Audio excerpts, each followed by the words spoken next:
Ay, magandang gabi ho mga boss, mga camping, mga kabunyog. Salamat sa tumatagdag subscriber, no, mga friend. Alam nyo, no, ano ba sa yung espiritu sa English? Spirit, hindi ba? Meron nung bad spirit, di ba? Meron ding good spirit. Palagay ko ito si Atty. Luke Espiritu. Isa ito eh. Sa sinasabi natin good spirit, no? Na para sa akin, ano mga friend, malaki ho maitutulong nitong tao na to kung ito ay mapupwesto sa pagiging senador o mas mataas pa sa senador. The way na magsalita to, pwede pa maging Pangulo ng Pilipinas to eh. Pakinggan ho natin siya. Nandun ho siya kay Idol Christian Isguere. Puntahan naman na natin yung issue ng impeachment ni Vice President Sara Duterte. Na-impeach na siya pero ang trial mukhang...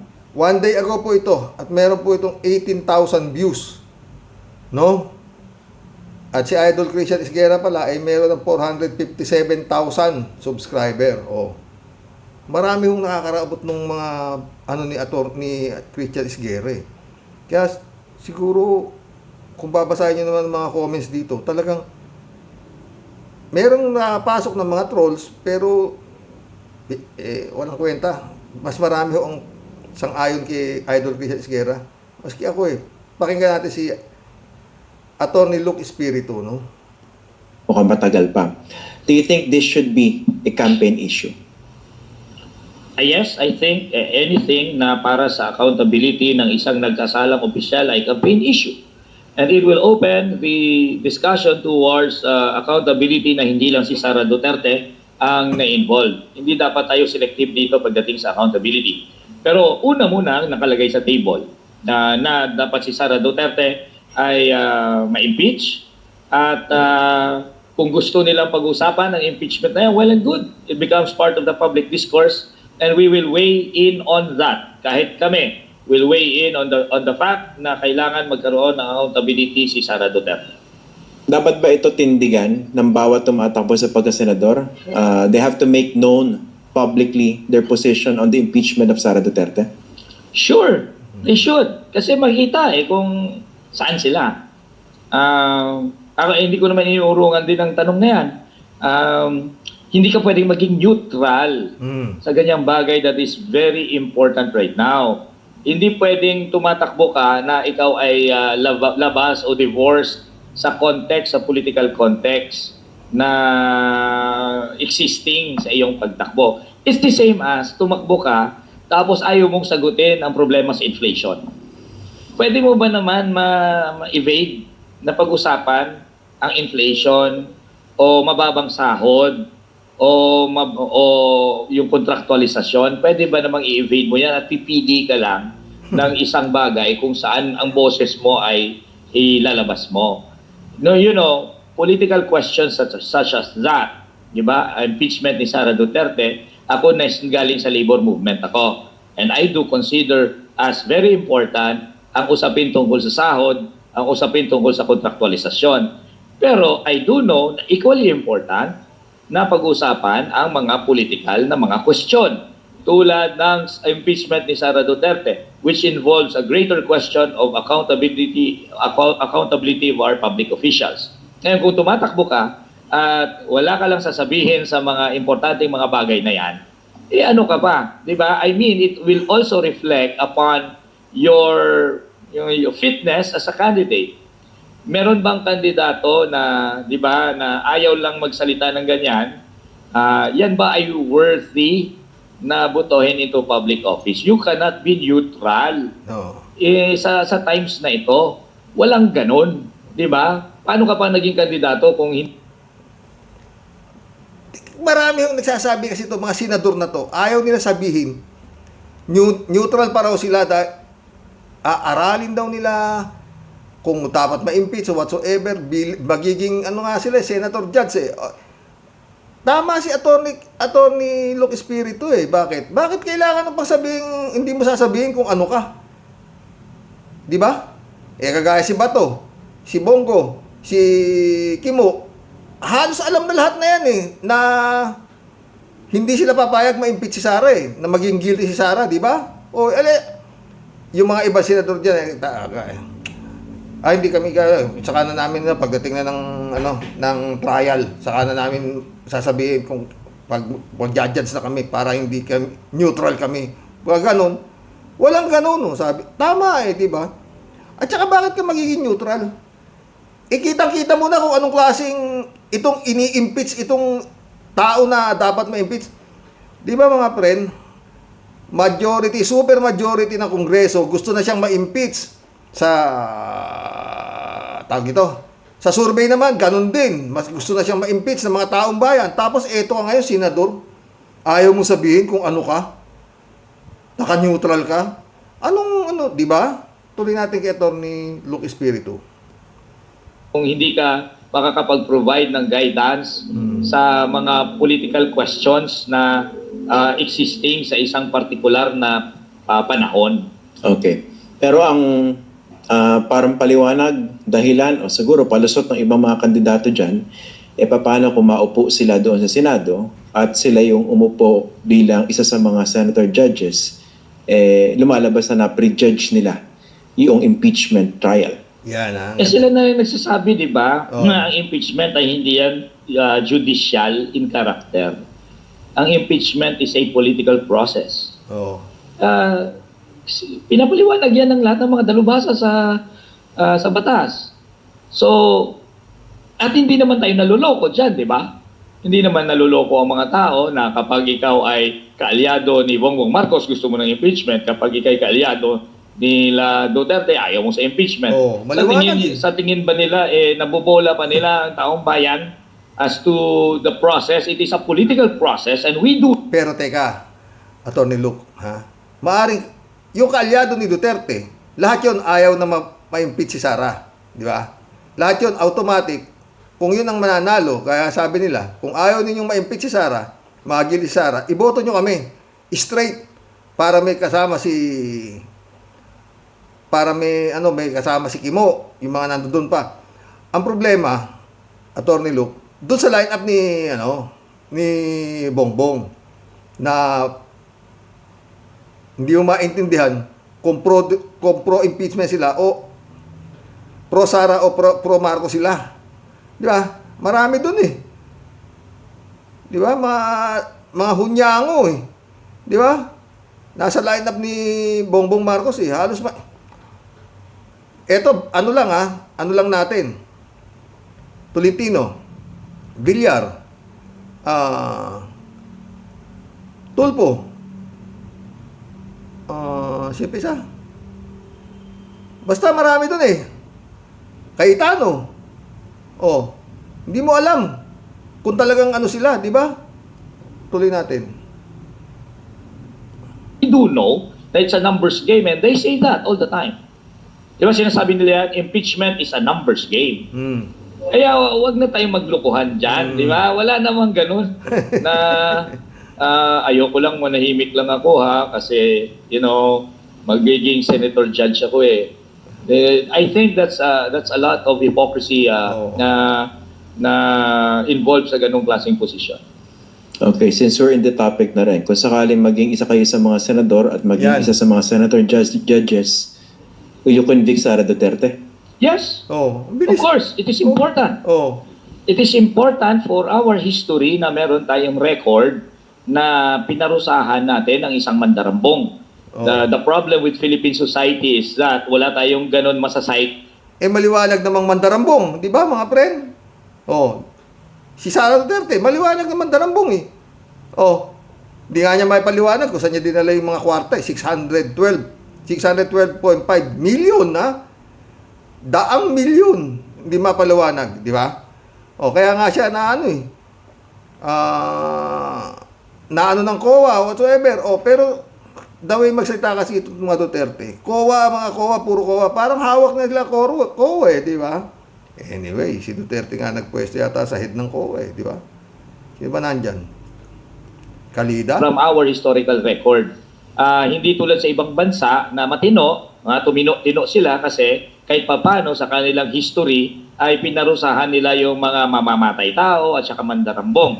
Therefore, meron silang mapo-point out sa kanilang history book na ito ang kapag itong ginawa mo, mabibitay ka. Or itong ginawa mo, napapiring squad ka. Mapo-point out nila sa history books nila.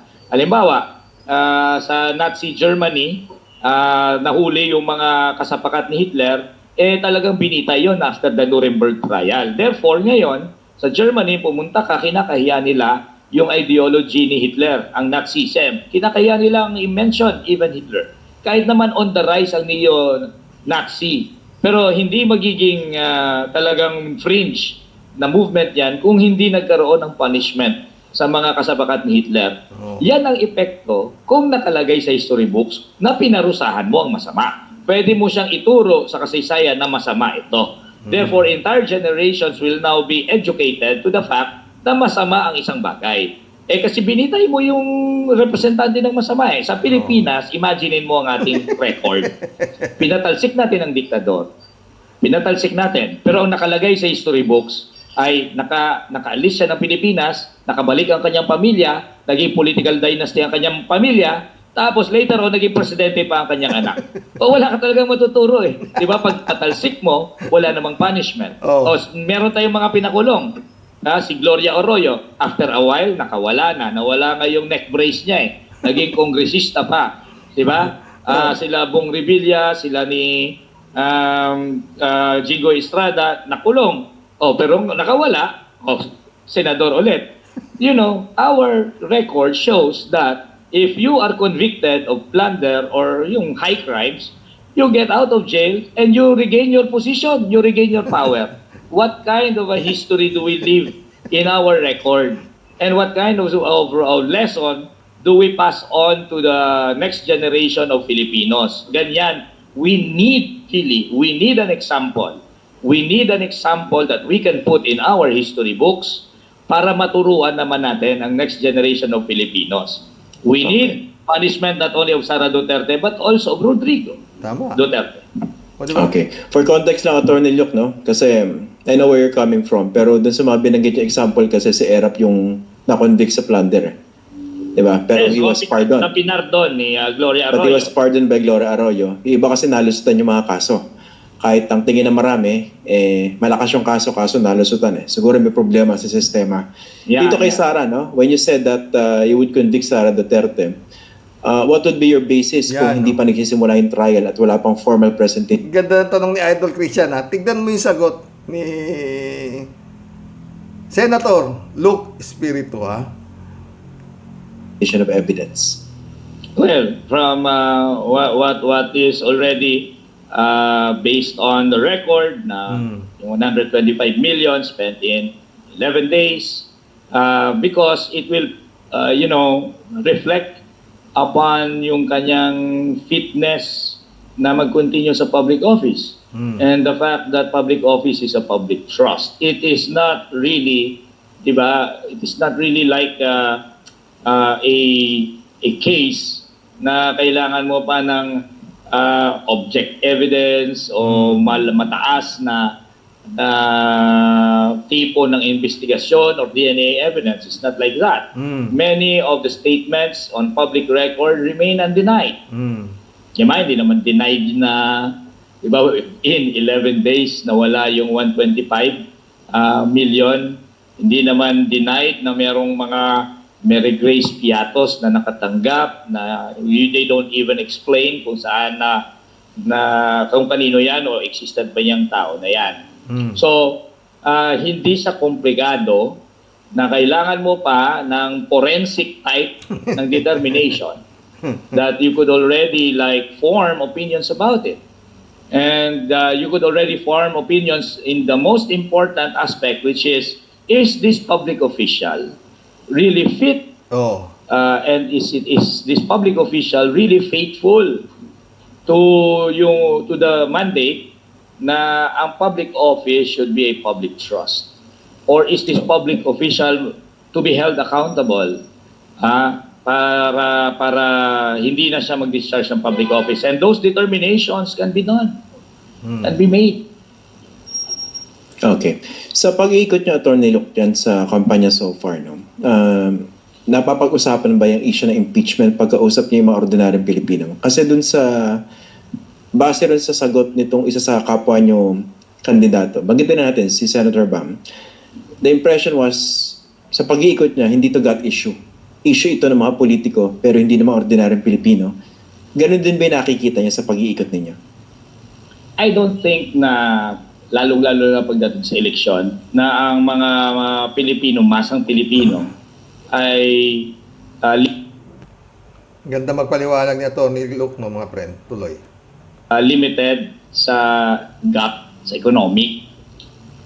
Elections would be a time kung saan ang ordinaryong masa, manggagawa, tricycle driver, yung manininda sa palengke, na sila ay nagiging politicized. Ito yung once in every 3 years na they are drawn into political discussion. Kasi pumipili sila ng kanilang bubotohin. This would be the time na nanonood yan ng debate.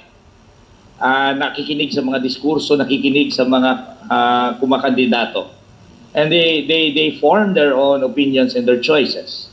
And this is not... Pero ang masama nga, mga friend, marami pa rin hindi interesado sa mga debate na yan. Lalo-lalo na yung mga mahihirap. Totoo yun. Na isang kahig, isang tuka, wala naman silang mapanooran. O, di ba? Marami yung ganyan eh. Yun ang problema. Nag-aantay lang sila kung sino mag-aabot sa kanila pagdating ng eleksyon. Di ba? Tuloy. It's not simply limited sa issues ng laman. Para namang sinasabi natin na yung mga masang Pilipino, yung ordinaryong Pilipino ay hindi na talaga makakalampas doon sa question ng the next meal na pwede nilang kainin. And hindi sila politicized at all.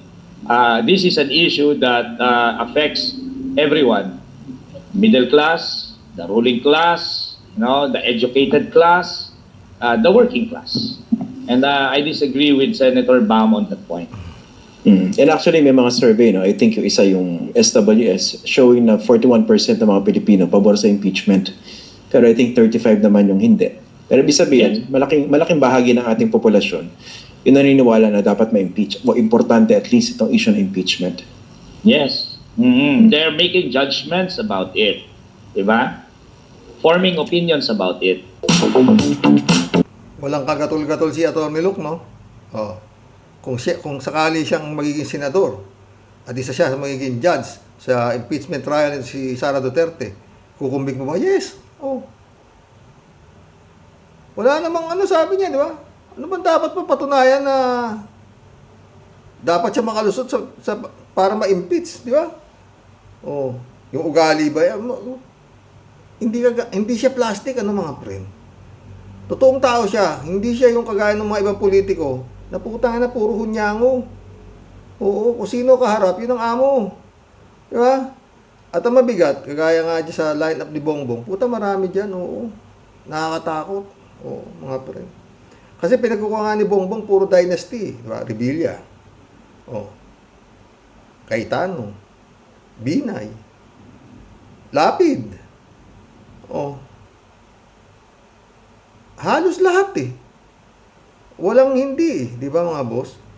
Kaya hindi malaman kung ano eh. Siguro, baka takot naman si Bongbong na kumuha siya ng makagaya ng Luke Espiritu. Di ba? Na walang boto, kumbaga, yun ang isip niya, walang balwarte, kumbaga. Kaya ang kinuha ni Bongbong, yung mga may balwarte. Di ba? Maski na hindi siya sigurado na kanya. O other way around, ginagamit lang siya dahil nasa kanya bilang Pangulo ang makinarya. Di ba? O, yun o. Di kaya ni Digong, no? Si Digong iba eh. Naging balwarte ni Digong ang Pilipinas eh. Magmula sa anak ng pating hanggang ngayon, no? Tignan mo, pero baka hindi na lulusot ngayon, no? Hindi na lulusot. Sa klase ng away nito, si Bongbong at si Duterte, Marcos Duterte, pag nakalusot pa siya rito, kasalanan na ni Marcos. Di ba, mga boss? Wala ka na sisisipa kundi si Marcos. Oo. ICC, nandiyan na, bibigay na lang niya, tapos na. Oh, wala naman siyang kasalanan sa pagiging, ano niya sa ICC, kung mawawaran to si Digong. Ano ba kasalanan ni Bongbong dyan sa patayan na yan? Sa crimes against humanity na yan, wala. Di ba? Oh. Wala eh. Talagang, tsaka walang tigil eh. Walang tigil to si Duterte sa kababanat sa kanya. Hanggang ngayon na naman, at saka anong meron to, no, mga friend? Tong Duterte, para walang katakot-takot eh. Walang kanervyos-nervyos na magsalita na papatayin natin yung 15 pasabugin natin yung Senado. Putang ina, anong to? Anong hawak nito? Wala siyang immunity from suit, ha? Pero kung magbanggit siya ng mga kawalangyaan na gagawin niya, biro. Meron bang birong ganun? O, kagaya nga, di ba? Yun nga, mag-bomb threat ka mag-threat ka lang eh. Bomb threat. Nagbibiro ka lang na wala naman. Pagpupuglasan ng tao eh. Di ba? Ito hindi ba? Kukonsider mo bang ano yan, threat? Na joke yan, yung mga ganyan? Puta, hindi. Knowing Digong, kaya niya yan. Di ba? Tsaka hindi nga, biro man o hindi, puta, hindi tama sa isang kagaya nito si Digong, na parang kayang-kaya mo, Senado na ganunin mo. Bagay, nakita naman natin, nung napunta sa Senado yan, talagang lintik, ano? Parliamentary courtesy, puta. Yung kurtesiya, binibigay sa taong karapat-dapat lang na irespeto. Eto puta, wala namang ano bang meron dito? Puro pambababo yung nangyari, binaon ng Pilipinas sa utang. Ano bang? Anong kurtesiya? Di ba? Kagaya yan, sa Senado may rules, di ba, mga friend? Tapos eto nga yung si Digong, ang putang kala mo kung sino sa Senado. Taki mo, senador ang kausap niya, siya wala na siya, ordinaryong tao lang siya. Senator Risa Ontiveros, di ba? Wala akong gustong wala kang gusto dito na makarating sa impyerno. Dahil sabi nga nito si Bugok, pupunta raw siya sa impyerno. Wala kang dito na pupunta sa impyerno. Hahatakin kita. Sabi ni bastos talaga, di ba? Anyway, aminado naman siya na siya ay bastos at walang niya. Wala, hanapin natin. Di ba? Pero ayon kay Ipe, kaya siya sumama dito kay Digong, dahil wala raw bastos na miyembro to. Ay nako. Ewan mga friend. Pero sana mga boss ikampanya po natin si Atty. Luke Espiritu. Baka yan ang espiritu na magsasalba sa Pilipinas. Hindi natin alam. God moves in a very mysterious way. At paulit-ulit. Yan mga nakapwesto sa gobyerno. Yan po ay ating mga public servant. Yan po ay nandyan. Nilagay natin yan dyan para sila ay magsilbi sa atin. Hindi tayo walang yain. Di ba? Puta na. Ang tingin natin sa kanila prinsipe sa hari Hindi. Kaya minsan naisip ko si Pinoy. Kayo ang boss ko. Tama si Pinoy. Tayo ang boss Ang liwanag naman sa sikat ng araw na tayo ay boss. Bakit? Pagdating ng eleksyon, andyan yung mga hayop na yan na walang ginawa kundi tayo ay utuin para makakuha sila ng boto.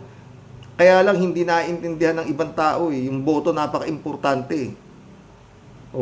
Kasi nga yung katwiran nila, mga friend yan mangyari sa amin. Ito na ngayon 1,000 pambili namin ng ulam, boboto na kita. Paulit-ulit si Digong. Tanggapin ninyo yung pera dahil yan hindi na nakaw yan yung mga binibigay sa inyong tulong. Si Digong ang nagsabi niyan. Walang gunggong na politiko na tutulong nang galing sa bulsa niya. Ayon kay Digong. Di ba?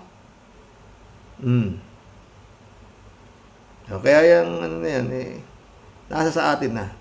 Lalo na yung vote buying na sinasabi, mga friend, pagdating ng eleksyon, bitiyan ng boto. Okay lang. Tanggapin niyo pero iboto niyo yung karapat-dapat na iboboto. Diba? Ganun lang kasimple naman karapat dapat na itong maboboto, nagbibigay pa ng pera, o di lalong iboboto kita. Di ba? Eh kung minsan nagkakasabay ho yan, ganito yan. Parehas tumatakbong mayor, kamo. Magbibigay yung mayor na isa, magbibigay din siya. Perahan talaga eh. Talagang hindi natin maiaano yan eh. Talagang ang eleksyon, perahan ho yan. Pero timbangin pa rin natin. Yung perang binigay sa atin, sabihin natin maliit, pero karapat dapat siyang manalo. Mas maganda ang kanyang mas maganda siya kaysa dito sa Maracay magbayad. Di boto mo yung mas maliit na binigay. Tanggapin mo ng tanggapin. Kaliwat kanan ng tanggap. Boto niyo yung karapat dapat. Ganun lang eh. Ba't mo tatanggihan? Binibigay sa'yo eh. Pera naman natin yan eh. Hindi naman di ba? Ganun lang yung mga friend. Kasi pag tinanggihan mo yan, nagbibigay sa'yo, tinanggihan mo. Ibig sabihin, hindi mo siya boboto. Di ba? Di tanggapin mo. Wala siyang masasabi, di ba? Pero, hindi niya alam kung iboboto mo siya o hindi. Diba, mga friend? Pero si Atty. Luke Espiritu, mga boss, tulungan natin. Meron ho tayong 24,000 mahigit na subscriber dito. Plus yung mga kamag-anak ninyo, ilakad po natin yan. Baka yan na nga ho yung sinasabing good spirit na magsasalba na pinadala ng Panginoon Diyos. Parati tayong dadasal na, God save the Philippines. God save the Senate. Baka yan ho ang espiritong pinadala ng Panginoong Hesus, ng Diyos. No? Mag-collab na po tayo mga boss. Malay natin mga friend tignan mo yung sa 10 Commandments. Talagang paborito ko po yun 400 years na nag-intay ang mga Hebrew slave. Diba? Kalain ba nila si Moses ang mag-ano sa kanila? Mag-free sa kanila from slavery? Naging prince of Egypt si Moses, di ba? Yung pala Hebrew slave siya. Basta maniwala tayo may Diyos. Huwag mo tayo mawala ng pag-asa. Pero paulit-ulit, pag nanalo ko si Ipe, kakalimutan ko na ito political vlogging. Tsaka si Kibuloy, maghahanap po ako ng ibang content. Wala nang pag-asa para sa akin ang Pilipinas. Wala na. Wala na talaga. Para ka manggising ng tanga, putang na mahirap. Pero wala naman tayo. Minsan nayayari ang karera Nayayari ang karera.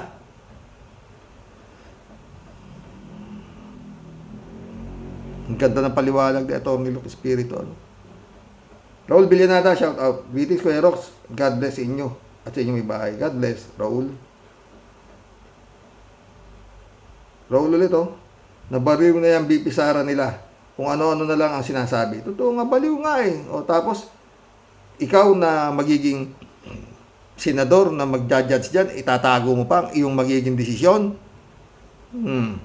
Samantalang yung mga Duterte, lantad na ang kanilang magiging desisyon. Bakit mo pa itatago? Sabihin mo na. Kagaya ng ginawa nitong Kongreso, super majority, gusto na siyang ma-impeach. Tapos, itong senador na dadalawamputatlo Ang dami pang paeklat.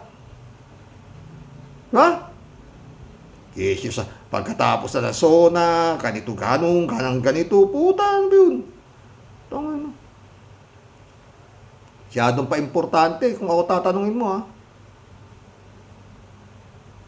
Raul ulit depende kung sino ang nananakot, kung capable ba ang nagsabi o nagpapatawa lang o ngayong kaso na. Yun nga. Yung nananakot, hindi nananakot yan. Kasi gumawa na siya ng depensa niya, Raul Kalat ni Baya, shout out. May depensa na siya Pag napatay si Marcos, buhay si Sara, wala akong alam dyan. Ang bilin ko, pag ako'y napatay, kasi yun ang nasa tuktok niya, meron nakakadaling sa intel na pinapapatay siya ng Marcos, patayin mo rin. Kumausap siya. Socorro Makahiya, shout out. Fake po yun. Kasi kung pinakita na video, press conference sa lower house, may mga vlogger using fake statement to get the views up. Nabiktima po ako dyan. Pero I hope na hindi Ako palagi ko magiging totoo yun. Kalat ni Baya, shout out. Kasi wala siyang choice eh. Hi, Racy. Sabi ni Kalat ni, sino ba yan? Chupista Bunao, shout out ha. Gandang gabi po kuya at sa mga ka-warriors. Paano kung mapatay si BBM kuya? Ayos ang buto-buto, instant president, walang kahirap-hirap. Sinabi mo pa. At wala siyang kaso. Chupista, malinis siya. Kasi buhay siya eh.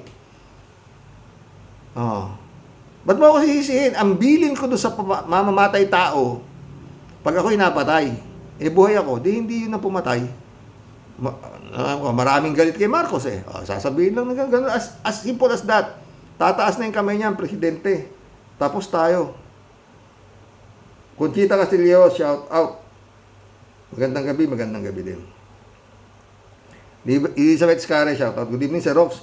Ang masasabi ko naman dyan, sinabi ni Sara na kung sakali mang na mamamatay siya, may kinontak na daw siyang papatay kina BBM, First Lady at Romualdez. Ang tingin ko dyan, sinadya niyang sabihin yan para pananakot kina BBM na huwag siyang kakantiin ito. Ako hindi dahil alam niya na sobrang takot ng BBM na ito sa mga Duterte. Alam yun ni Sara at alalahanan niya lang ito para di siya makanti ng BBM nito. At ayun talab naman na una pero ngayon palaban na itong BBM na dapat lang, di ba? Ako hindi, iba talaga isip ko. Yung sinabi niya na yon na pag napatay siya, yun ang palusot niya. Kung malamang baka live pa rin ang utos niya, nakanain mo yan. Oo. Naggawa siya ng depensa niya na pag ako pinatay, patayin mo. Pero actually, wala yun. Invento niya yun. Pero yung utos niya na kanain siya, meron.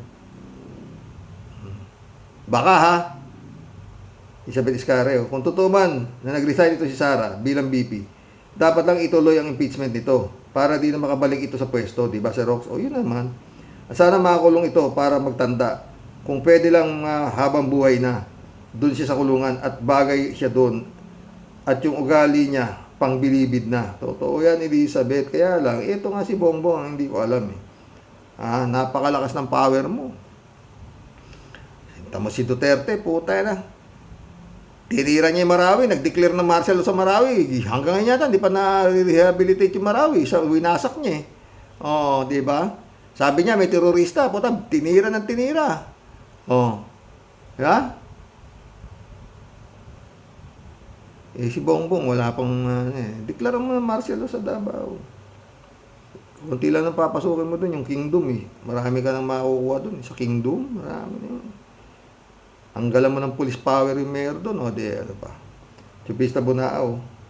Ano ba yan? Ang daming zombies, tuwang-tuwa sa sinasabi ng amo nilang Panginoon Jesus, tulungan mo po ang aming bansang Pilipinas. Huwag mo pong pabayaan, mapasakamay pa ng mga gahaman at sa kapangyarihan at sa kaban ng bayan. God save the Philippines. Yun nga.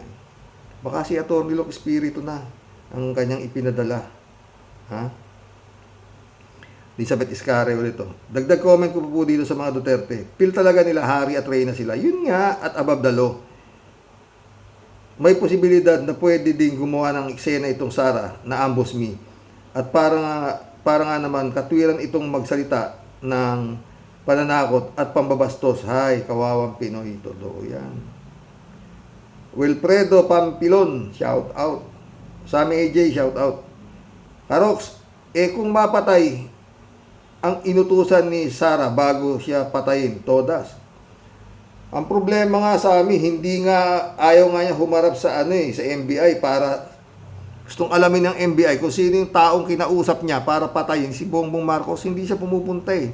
At gustong malaman ng NBI kung ano yung pinagsasabi niya na may threat daw sa buhay niya galing sa isang informante na siya ipinapapatay ng Marcos. Ayaw niya namang humarap. Di ba? Chupista Bunao, Kuya, ako wala akong iboboto sa listahan ni PBBM. Si Ipe, kaya nga siya papasok sa gobyerno para may maipakain sa mga anak. Di ba? Bless tayo. Doon ako, kila Luke Espiritu, kila Franz Castro, ang dami. Mga, Bam Aquino, Kiko Pangilinan, o yung Bunyog na senatorial candidate natin, Librado Ludovico, shout out. Blessed morning, Karox, and to all warriors watching from Edmonton, Alberta, Canada. God bless you, stay safe and healthy. Dapat lang resign na si Sara Botangera, tambalustay. Kaso, makapal ang mukha niyan. Ewan ko lang. Hoy, Botangera, PI kayong mga Duterte, nakaw pa more. Ningit ulo nito. Mary Chat, shout out. This pompous, arrogant, and disgusting woman should be out of the government position. Totoo yan, Mary Chat. Federico Mandak, shout out. Kung iisipin natin, parang ang expertise ng pamumuno ng mga Duterte ay laging may halong pananakot at pagpatay. Yun lang ang laging solusyon nila sa mga problema. Pag kumontra ang isang tao, may paglalagyan siya. Kung administrative management, foreign relation, wala sila nun. Bahala yung mga cabinet member niya. Minsan nga, yung isang consultant advisor niya ay Chinese. Saan tayo pupunta? Lahat nangangatog. Nangangatog sa takot. Marinig lang yung boses nila. Isipin mo, harapan sa publiko, patayin daw yung 15 senador para pumasok yung kandidato niya. Pasabugin na lang daw. Tapos tawanan pa yung mga nakikinig sa kanya. Diyos mio, save us from hell. Talaga lang. Baka yan na nga si Attorney Luke Espiritu. The good spirit. Ha? Yet Gibara, shout out. Maaring reverse tactic. Di ba? Pwede. Friend Shervin Sapeda, shout out. Christian Sen, July 7, Alcantara, shout out sa inyo mga friend. Friend Dolor Garcia, Army Bingson, shout out. Emas Kalonanak, shout out ha. Sabi ni Impong Basyang.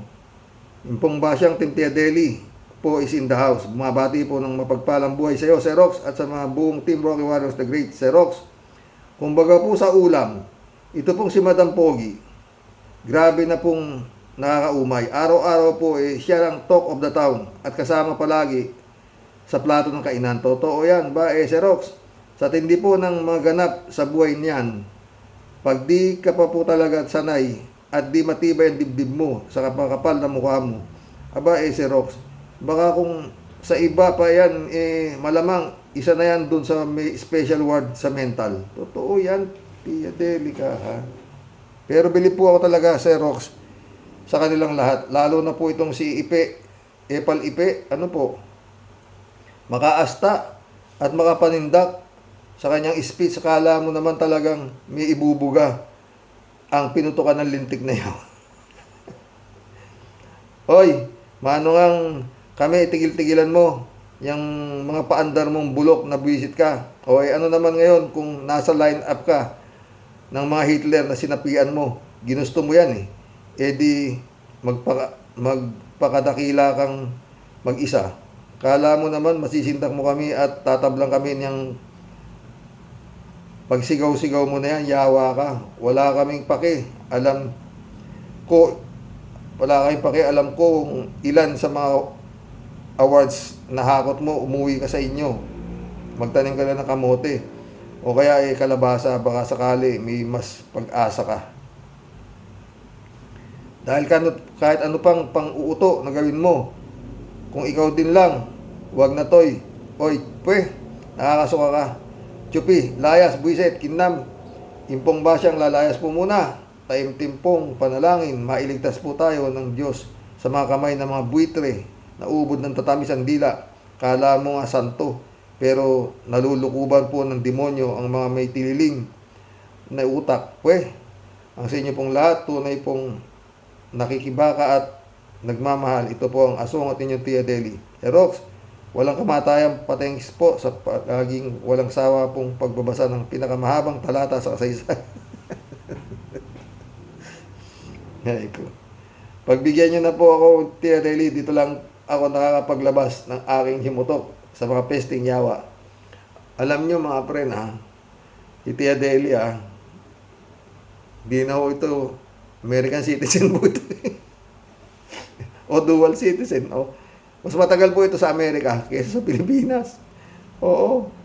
Pero, ito kasama ko natin siya dito di ba? At marami ho dito, sa mga subscriber dito, sa Mr. Sa Totoo Lang. Wala ho dito sa Pinas. Mostly sa kanila, sa Amerika Oh. Diba? At ibang bansa pa. Oh. Canada, whatsoever, no? Ramon Valencia, shout out. Bossing, kung meron hiya o pakiramdam sa katawan si Fiona, magkukusa na yan magbitaw. Kung kinakausap niya ang papatay, yung kinausap niya, papatay sa pamilya ni BBM, ay si Gong Dion. Kita naman natin mismong sa bunganga niya na ipapapatay yung mga kalaban ni Senador ni BBM. O, tama. Pwede, sila nga rin yan Diba? Michelle Edwin Mike, shout out Yan po, nasa Ontario, Canada yan. Federico Mandaco, dagdag ko lang about sa impeachment ni Sara. Akalain natin ay patay na sa Kongreso pa lang. Pero sa awa ni Lord, na-impeach siya sa Kongreso. Ngayon, pagdating sa Senado, ay mukhang hindi maka-first base man lang dahil sa sobrang talino ni Cheese. Kapit siya sa posisyon niya. Kahit na nga dating Supreme Court ex-justice. Senior yung sasabi na dapat umpisa na para magkaroon na ng jurisdiction Senado. Kahit abutin pa ito ng 28th Congress. Para hindi kapagdudahan sa panig ka kay Sara, umpisahan mo na ang impeachment. Mukhang may ibang personal agenda ka. Ayan, pinagbabantaan na kayo ni Digong. 15 daw ang dapat mawala sa inyo para mapapasok ang tao nila. Pag nakabalik sa pwesto, yan, ikaw Cheese ang may kasalanan. Konsensya mo yan. Kung may konsensya ka pa. O, sana napapanood mo itong mga nagko-comment dito Cheese Escudero. Ramon Valencia. Tsaka yung mga dating senior Supreme Court Justices, puto, maliwanag naman na dapat ka nang gumalaw. Baka naman nakinabang ka ng malaki dyan, Cheese. Wala tayong magagawa. Diba? Lalo na kung may hawak na lihim si Duterte sa iyo. May alas si Duterte sa iyo, kaya ganyan ka. Karamihan dyan Sa mga takot na takot, may hawak yan. Ramon Valencia ulit. Pag nanalo yung kupal na yan, kakain na lang yan ng steak sa Senado. Yung mukha ni Marcoleta at mukhang Marcobeta, Mukasim. Wala nang panalo yan kasi mukhang suplado. Diba? Kalat ni Bayaw.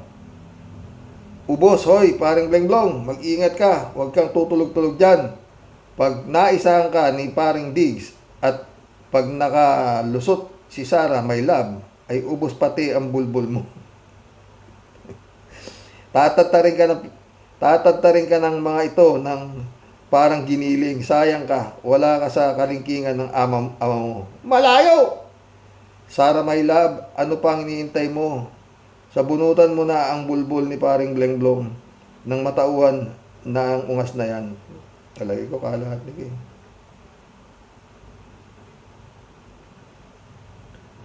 Kalat ni ulit Good evening, Kasani. Bombayin mo sila, Kasani. Matapos ang kahibangan na yan. Nang matapos na yung kahibangan na yan. Hala, bira. God bless your family. God bless, Kalat ni. Ito si Big Bro. Sabi ni Big Bro. Suggestion po, sir. Iklian nyo lang po ang vlog ninyo para mas maraming views. Pag mahaba po kasi tinatamad panoorin ng mga tao. Try to limit your vlogs to at least 20 minutes po. Suggestion only. Salamat suggestion mo, Big Bro. Pero talagang pag nag-vlog ako once a day lang talaga. Kasi alam mo, Big Bro, kaya ako napunta rito. Hindi mo yata alam istorya ko di ba? Dito ako nilagay ng boss ko. Boss din natin lahat. Si Lord. Hindi mo alam ang istorya. Anyway, salamat sa suggestion. Masaya ako pag binabasa ko ang mga comments ng mga may nakapasok na tanga rito. Binura ko na agad. Paulit-ulit. Wala akong panahon pumatol sa tanga. Huwag na kayo manood dito kung kayo tanga. Di ba? Hindi rin mababasa. Ako, binabasa ko pa lang, binubura ko na di ba? Ramon Valencia, karaoke. Kumusta na lang sa lahat ng mga karaoke warriors at sa pamilya mo. God bless as always. God bless, Ramon Valencia. Shirley J. Zero.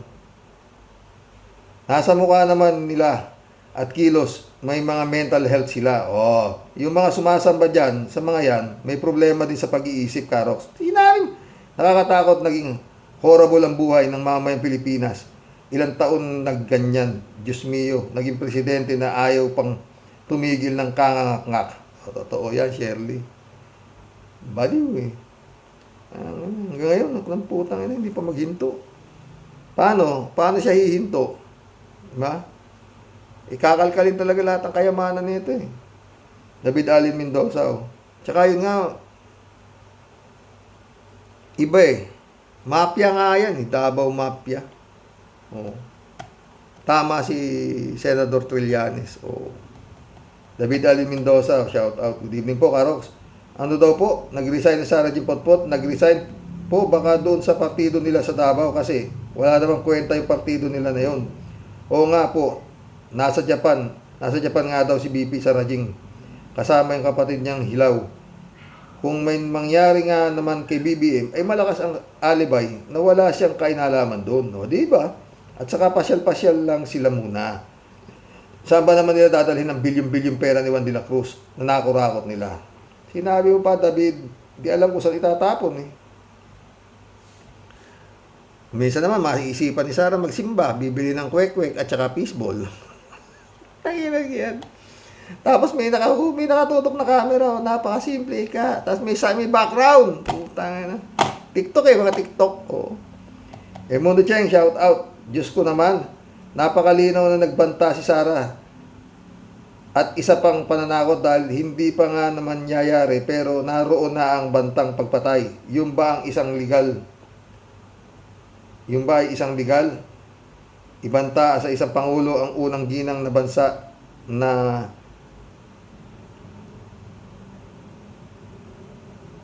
leader ng Kongreso, maski na isang ordinaryong tao ay isang illegal na salita. Totoo yan. Mundo Cheng ulit oh. Yung tatay nga niya, may isang teacher na nagbanta na magbibigay ng pabuya agad-agad dinampot at inalisan ng lisensya ni Digong.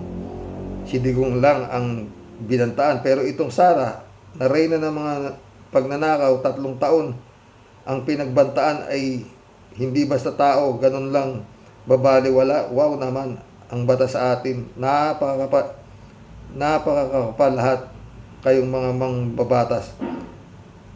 Magsibaba na kayo, puro kayo bulok. Pera-pera lang, pwe. Totoo yan, mundo. Mundo ulit, oh.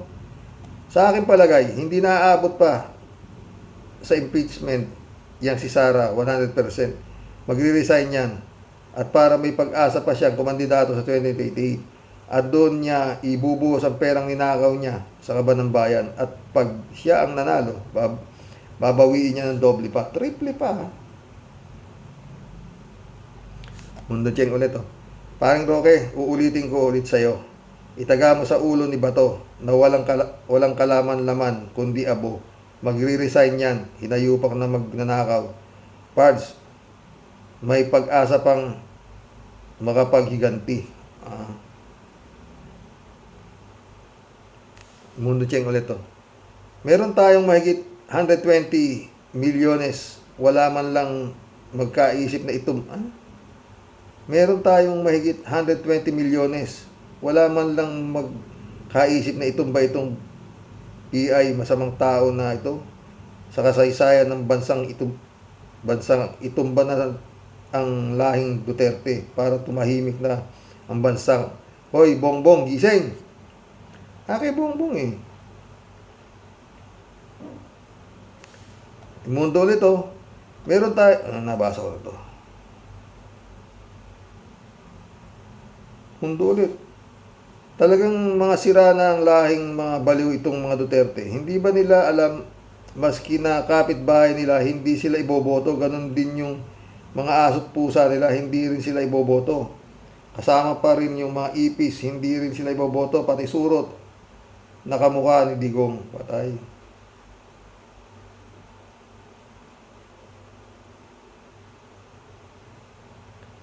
Mundo ulit oh. Pre, at pag merong nakalusot sa mga tuta ni Digong, dapat nang sugurin ang Comelec at balatan na ng buhay si Garcia na mukhang pera. Tayo dyan. Mundo ulit. Oy, Ipe, ang laki mong tao. Para kang isang puno na walang liliw. At sa totoo lang, boy ka. Boy ka lang ng mga tuta ng mga Duterte. Totoo. Dami ang mundo ah. Sabi niya, pag mayroon kang ganito katangian, ay pwede ka ng kumandidato tulad ng kapal, ng muka, tapang ng hiya, at gutom na sikmura, nanalo ka na. Sa gutom na sikmura, nanalo ka na. Totoo. Mundo check na naman, ang daming yaman dito. Ang daming yaman dito sa Canada. Yung mga Marcos, narito ako sa Toronto for 36 years. Maraming yaman sa Canada yung mga Marcos ba? Ted, shout out. Sa sinabi ni Digong na 15 dapat mamamatay mandidato senador, ipinakikita niyang talunan na ang PDP. Kung wala silang papatay na senador, sa inidoro sila pupulutin. Diba? Ted ulit Sa pagsusulong ni Kimo na isa batas ang medical cannabis, sinabi nito hindi daw addictive ang medical cannabis dahil may prescription naman daw ang doktor. Halatang hindi masyadong napag-aralan ni Kimo ang side effect ng medical cannabis. Ayon sa mga dalubhasa, kahit ito ay prescribed ng doktor, ang medical cannabis ay nakaka-addict pa rin. Oo nga't nakakatulong sa sakit pero nandun pa rin ang epekto ng pagka-addict tulad din daw ng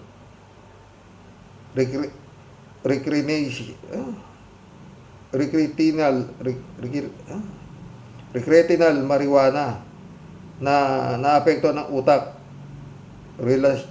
relasyon at kalusugan. Napagtawanan din si Kimo ng mga senador sa hearing nang di niya masagot ang tanong ni Jinggoy. Sabi na lang na niya, I invoke my right to remain silent. Nagbiro na lang siya. Baka pala mukha yan. Hindi talaga. Ewan. Reynaldo Gonzalez, shout out Alam mo, Xerox, huwag kang mawawala ng pag-asa. Pag nanalo si Ipe at Gibbs, tuloy pa din ang content mo sa politika para ka din nanalo kay Grace Chingsay. Regis ka. No! Ikaw talaga, Rinaldo. Malilibang ka na. Kasi puro katatawanan ang nangyayari sa SOCMED. At Pilipinas, ayaw mo ba nun? May stress reliever ka na? Matik. Totoo yan. Dito nga ako nilagay ni Lord. Sabi ko pa ulit-ulit Alam mo, magaling talaga siya, di ba? Hindi nga ako marunong gumamit nito, sabi ko siya. Tanda ko na ito, may pa ako magbablog.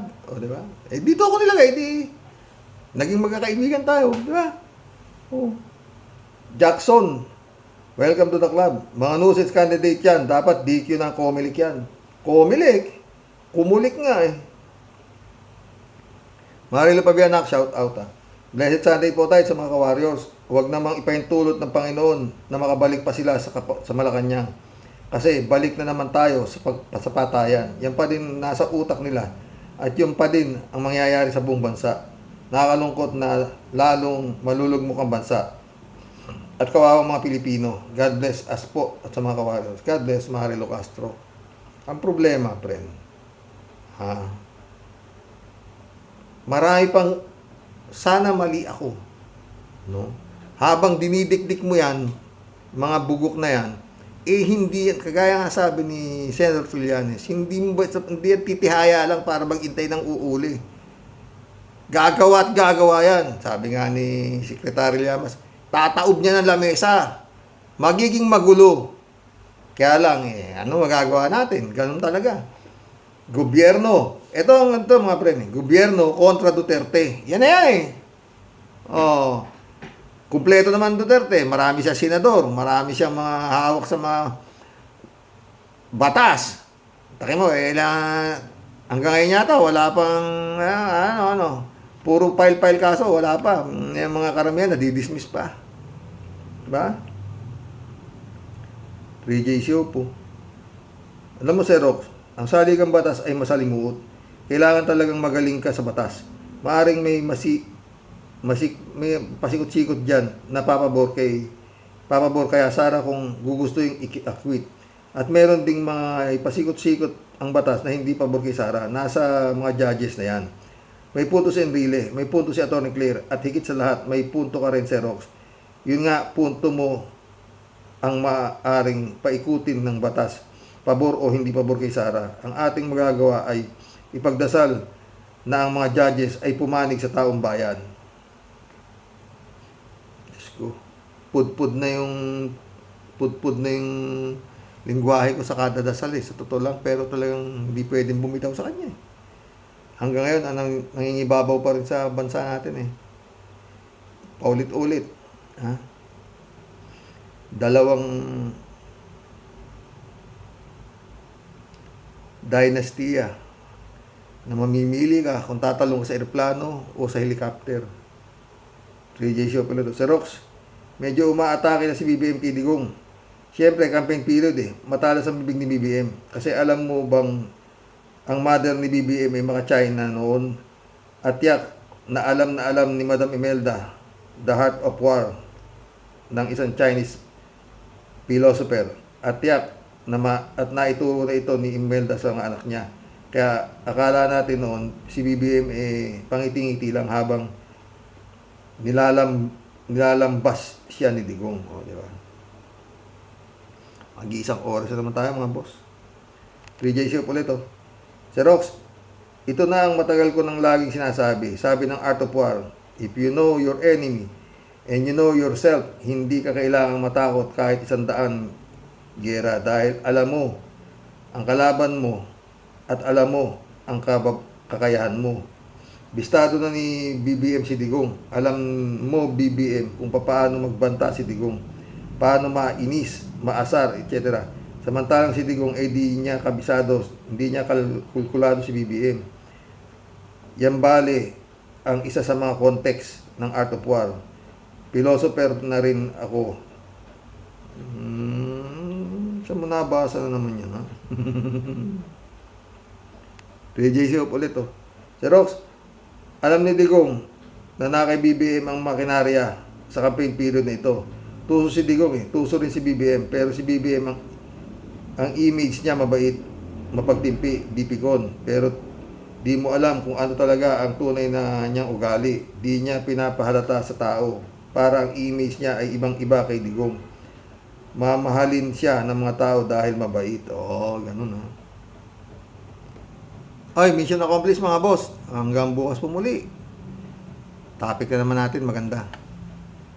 Atorilong espiritu na naman. Maganda tulong. Si Idol Christian Isquera ulit. Magbibigay naman tayo ng reaksyon dun sa kanilang kwentuhan. Mga friend. Paulit-ulit. Huwag tayong bibitaw. May pag-asa pa tayo. Kailangang walang lumusot dito sa nito. Ay! God save the Philippines. Magandang gabi po mga boss.